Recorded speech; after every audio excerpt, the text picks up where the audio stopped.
pada kesempatan kali ini saya akan melakukan pemeriksaan fisik rongga toraks, di mana pemeriksaan fisik ini bertujuan untuk menegakkan diagnosis, untuk membantu menegakkan diagnosis dari anamnesis yang telah saya dapatkan. Pertama-tama tentunya saya sudah melakukan anamnesis. Setelah melakukan anamnesis, saya akan inform concern kepada pasien.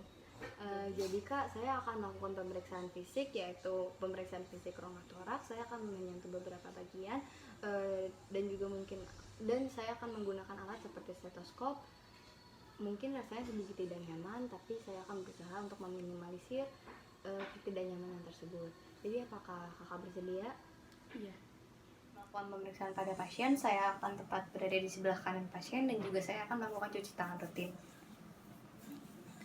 Setelah saya melakukan cuci tangan rutin, baru saya akan memeriksa pasien. Yang pertama adalah saya akan melakukan inspeksi pada bagian kepala. Pada bagian kepala kita dapat melihat bahwa tidak ada kerontokan pada rambut, tidak ada perubahan warna dan juga kekeringan pada rambut. Selanjutnya kita beralih ke alis. Pada bagian alis juga tidak terdapat kerontokan. Pada bagian konjungtiva mata juga tidak ada anemis. Pada bagian sklera juga tidak tampak ikterik.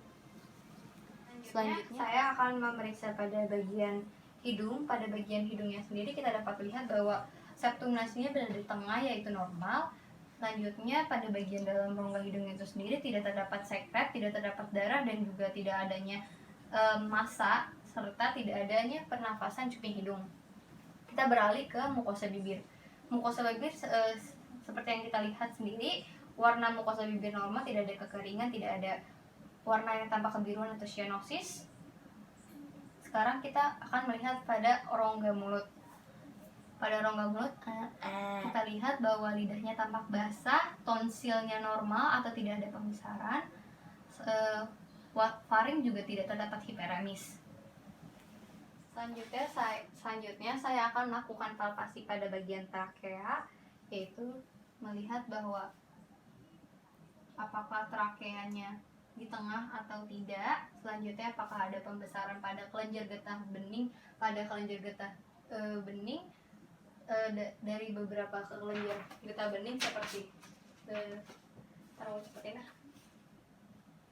Selanjutnya saya akan melakukan palpasi pada kelenjar getah bening, apakah terdapat pembesaran pada kelenjar getah bening seperti sublingual, submandibula dan juga sampai subclavian. Saya akan melakukan inspeksi pada bagian rongga dada. Yang saya nilai dari inspeksi bagian rongga dada ini sendiri, saya akan melihat apakah kedua rongga dadanya antara kiri dan juga kanannya itu simetris atau tidak, apakah terdapat retraksi sela iga, apakah terdapat benjolan, perubahan warna, serta gambaran jejas dari rongga dadanya itu sendiri. Selanjutnya, setelah melakukan inspeksi rongga dada, saya akan melakukan palpasi pada seluruh dinding dada untuk memastikan apakah ada benjolan dan juga apakah pasien atau pemandus tersebut mengalami nyeri pada saat saya melakukan palpasi. Maaf ya.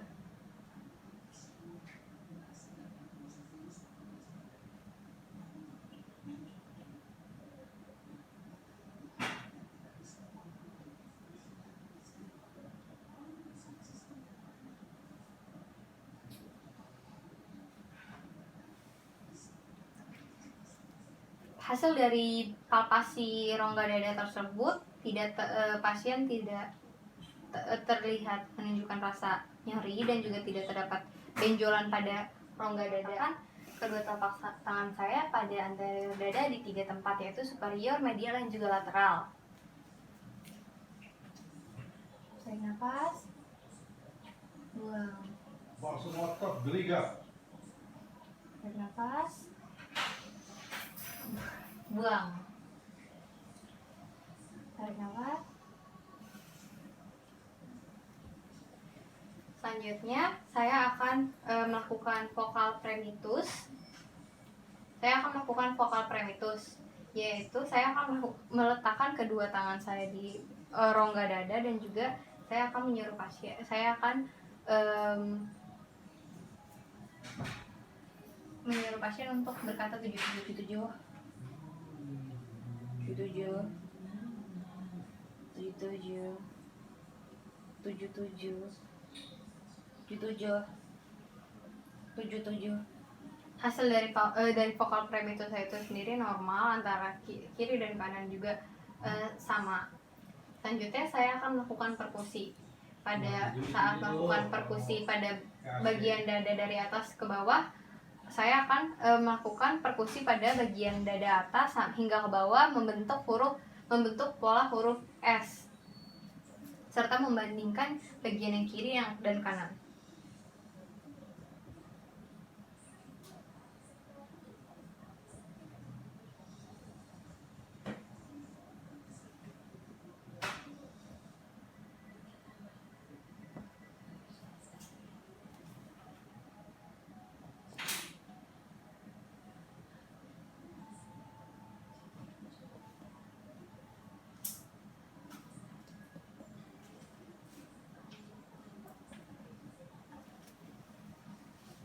Hasil dari perkusi pada dinding dada, terdengar suara sonor antara kiri dan kanan.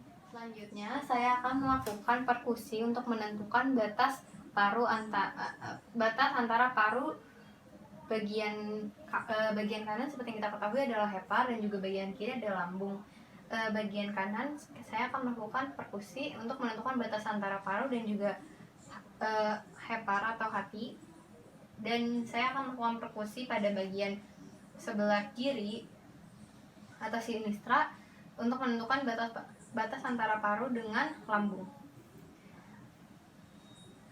Saya akan memperkusi rongga dada dari suara sonor hingga suara menjadi redup.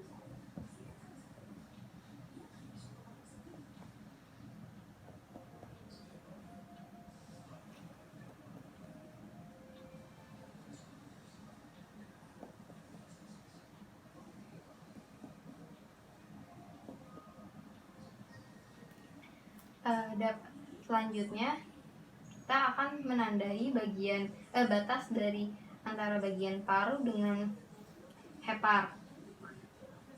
Tarik nafas, tahan, terdengar suara sonor, terdengar suara redup. Selanjutnya saya akan memperkusi bagian sinistra atau bagian kiri.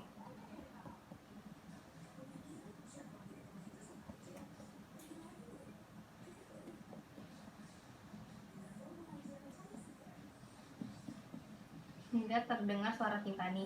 Selanjutnya kita tandai bagian perut, bagian batas suara timpani ini. Tarik nafas, terdengar suara sonor, terdengar suara timpani. Selanjutnya saya akan melakukan auskultasi pada dinding rongga toraks. Saya akan melakukan auskultasi menggunakan diafragma. Stetoskop ini seharusnya langsung menyentuh pada kulit pasien, dan juga auskultasi ini akan saya lakukan ke seluruh dinding toraks membentuk pola huruf S. Tarik nafas yang panjang, buang. Tarik nafas, buang. Tarik nafas, tarik nafas.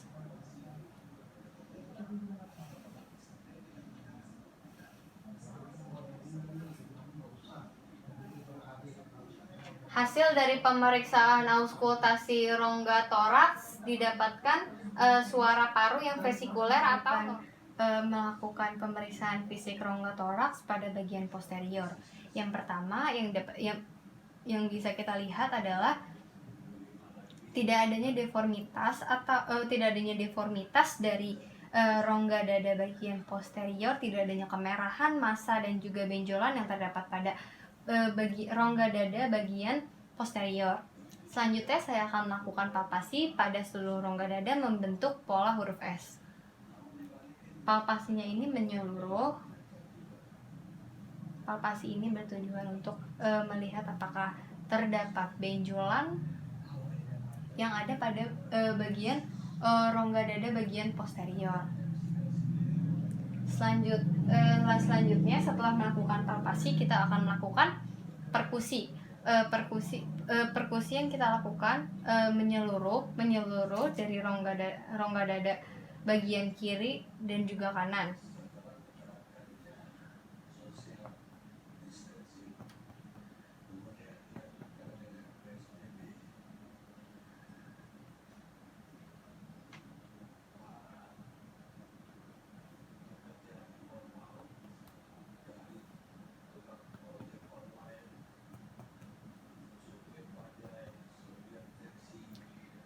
Selanjutnya setelah melakukan perkusi secara menyeluruh pada bagian rongga dada, perkusi untuk menentukan rongga dada bagian superior dan juga inferior dengan mengetuk jari saya dari suara sonor hingga terdengar suara redup.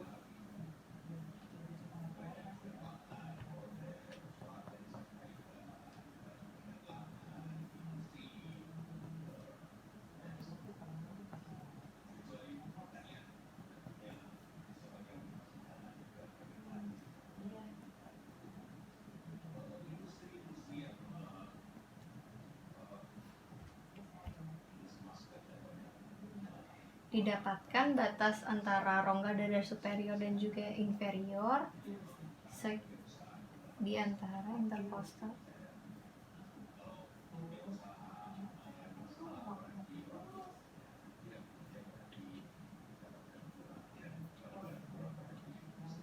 Sembilan dan juga 10. Selanjutnya saya akan melakukan perkusi pada bagian rongga dada posterior bagian sebelah kanan. Agak tegak sedikit, Pak.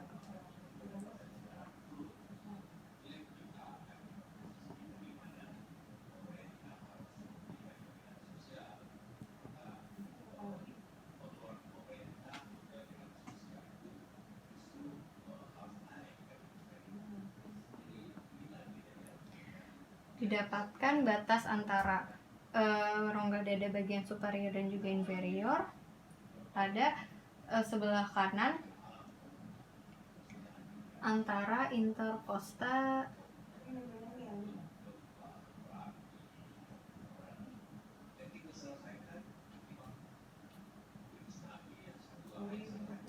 tujuh dan juga 8. Selanjutnya saya akan melakukan auskultasi pada pasien.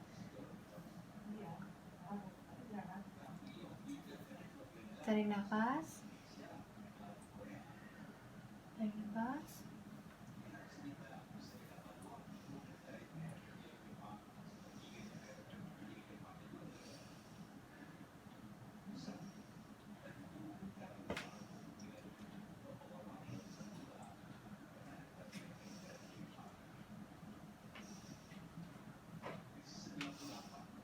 Didapatkan suara dari auskultasi normal atau suara paru vesikuler.